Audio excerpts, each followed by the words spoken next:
ਅੱਜ ਅਮਰੀਕਾ ਦੇ ਵਿੱਚ ਇੱਕ ਬਹੁਤ ਹੀ ਬੁਰੀ ਦੁਰਘਟਨਾ ਬਚਣ ਤੋਂ ਬਚਾਅ ਹੋ ਗਿਆ। ਨਿਊਯਾਰਕ 에ਅਰਪੋਰਟ ਦੇ ਉੱਤੇ ਦੋ ਪਲੇਨ ਸਿਰਫ 1000 ਫੁੱਟ ਦੇ ਡਿਫਰੈਂਸ ਤੇ ਰਹਿ ਗਿਆ, ਜਿੱਥੇ ਉਹ ਕ੍ਰੈਸ਼ ਹੋ ਸਕਦੇ ਸੀਗੇ। ਬਹੁਤ ਹੀ ਕਲੋਜ਼ ਕਾਲ ਸੀ।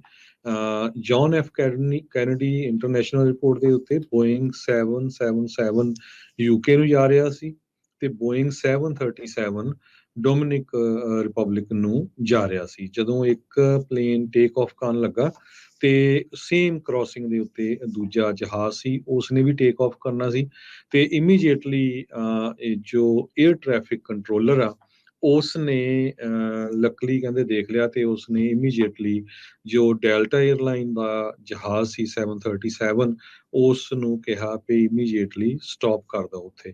ਸੋ ਲੱਕਲੀ ਕਹਿੰਦੇ ਵੀ 1000 ਫੁੱਟ ਦਾ ਹੀ ਡਿਫਰੈਂਸ ਰਿਹਾ, ਨਹੀਂ ਤਾਂ ਇੱਕ ਪਲੇਨ ਦੇ ਵਿੱਚ 145 ਪੈਸੇਂਜਰ ਸੀ, 6 ਕ੍ਰਿਊ ਮੈਂਬਰ ਸੀ ਤੇ ਅਮਰੀਕਨ 에ਅਰਲਾਈਨ ਦਾ ਜੋ ਡੋਮਿਨਿਕ ਰਿਪਬਲਿਕਨ ਨੂੰ ਜਾ ਰਿਹਾ ਸੀ ਉਹਦੇ 'ਚ 137 ਦੇ ਕਰੀਬ ਪੈਸੇਂਜਰ ਸੀਗੇ ਤੇ 14 ਦੇ ਕਰੀਬ ਕ੍ਰਿਊ ਮੈਂਬਰ ਸੀ। ਤੇ ਇਹ ਜਿਹੜਾ ਆ ਬਹੁਤ ਚੰਗਾ ਰਹਿ ਗਿਆ ਵੀ ਕਿਸੇ ਤਰ੍ਹਾਂ ਦੀ ਕੋਈ ਦੁਰਘਟਨਾ ਨਹੀਂ ਵਾਪਰੀ ਹੈਗੀ। ਕਹਿੰਦੇ ਵੀ ਅਮਰੀਕਾ ਦੇ ਵਿੱਚ ਸਭ ਤੋਂ ਵੱਡਾ ਇੱਕ ਏਵੀਏਸ਼ਨ ਡਿਜ਼ਾਸਟਰ 1977 ਚ ਹੋਇਆ ਸੀ, ਜਿਹਦੇ ਨਾਲ 583 ਲੋਕਾਂ ਦੀ ਮੌਤ ਹੋਈ ਸੀ, 61 ਜਾਣੇ ਫੱਟੜ ਹੋ ਗਏ ਸੀ। ਪੈਨਐਮ ਦੀ ਇੱਕ KLM ਦਾ ਇੱਕ ਪਲੇਨ ਸੀਗਾ, ਉਹ ਟੈਨਰਿਫੇ ਸਪੇਨ ਆਈਲੈਂਡ ਦੇ ਵਿੱਚ ਰਨਵੇ ਦੇ ਉੱਤੇ ਜਿਹੜਾ ਆ ਉਹਦਾ ਐਕਸੀਡੈਂਟ ਹੋਇਆ ਸੀ, ਜਿਹਦੇ ਨਾਲ ਇੰਨੇ ਲੋਕਾਂ ਦੀ ਮੌਤ ਹੋਈ ਸੀ। ਜੀ ਬਿਲਕੁਲ।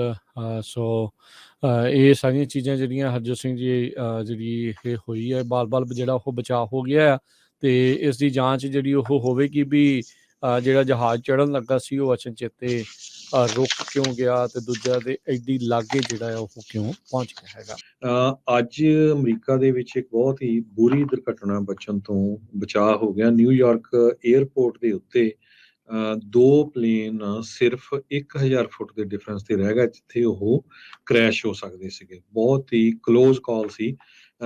John F Kennedy International airport ਦੇ ਉੱਤੇ ਬੋਇੰਗ 777 ਯੂਕੇ ਨੂੰ ਜਾ ਰਿਹਾ ਸੀ ਤੇ ਬੋਇੰਗ 737 ਡੋਮਿਨਿਕ ਰਿਪਬਲਿਕ ਨੂੰ ਜਾ ਰਿਹਾ ਸੀ। ਜਦੋਂ ਇੱਕ ਪਲੇਨ ਟੇਕ ਆਫ ਕਰਨ ਲੱਗਾ ਤੇ ਸੇਮ ਕ੍ਰਾਸਿੰਗ ਦੇ ਉੱਤੇ ਦੂਜਾ ਜਹਾਜ਼ ਸੀ, ਉਸਨੇ ਵੀ ਟੇਕ ਆਫ ਕਰਨਾ ਸੀ ਤੇ ਇਮੀਡੀਏਟਲੀ ਜੋ 에ਅਰ ਟ੍ਰੈਫਿਕ ਕੰਟਰੋਲਰ ਆ ਉਸਨੇ ਲੱਕਲੀ ਕਹਿੰਦੇ ਦੇਖ ਲਿਆ ਤੇ ਉਸਨੇ ਇਮੀਡੀਏਟਲੀ ਜੋ ਡੈਲਟਾ 에ਅਰਲਾਈਨ ਦਾ ਜਹਾਜ਼ ਸੀ 737 ਉਸ ਨੂੰ ਕਿਹਾ ਵੀ ਇਮੀਡੀਏਟਲੀ ਸਟਾਪ ਕਰ ਦਿਓ ਉੱਥੇ।